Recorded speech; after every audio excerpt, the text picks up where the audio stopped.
Hey guys, welcome to our channel. ఈరోజు బోడ కాకరకాయ curry ఎలా చేయాలో చూసేద్దామండి. ముందుగా ప్యాన్ పెట్టుకొని 2 టేబుల్స్ ఆఫ్ ఆయిల్ వేసుకొని కొంచెం జీలకర్ర, పచ్చిమిర్చి, కరివేపాకు, ఉల్లిగడ్డలు వేసి బాగా కలుపుకోవాలి. అవి కొంచెం వేగినాక తగినంత సాల్ట్ కూడా వేయాలి. సాల్ట్ వేస్తే తొందరగా ఉడుకుతుంది, సో అందుకే నేను సాల్ట్ వేసా. అలాగే కొంచెం పసుపు కూడా వేసి బాగా కలుపుకోవాలి. ఇప్పుడు అల్లం వెల్లుల్లి పేస్ట్ కూడా వేసి బాగా మిక్స్ చేసుకోవాలి. సో అలా వేసుకున్నాక బోడ కాకరకాయలు ముందుగా కట్ చేసి పెట్టుకున్నవి అవి అలా వేసి బాగా కలుపుకోవాలి. ఇలా కలుపుకున్నాక ఒక 2 to 3 minutes వరకు ఆయిల్లోనే ఫ్రై అవ్వనివ్వాలి, ఉడకనివ్వాలి. బోడ కాకరకాయలో నేను కొంచెం కారం కూడా వేసానండి.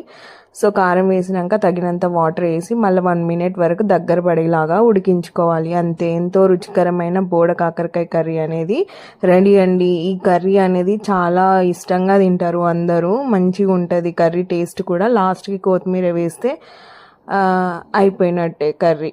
Please do subscribe.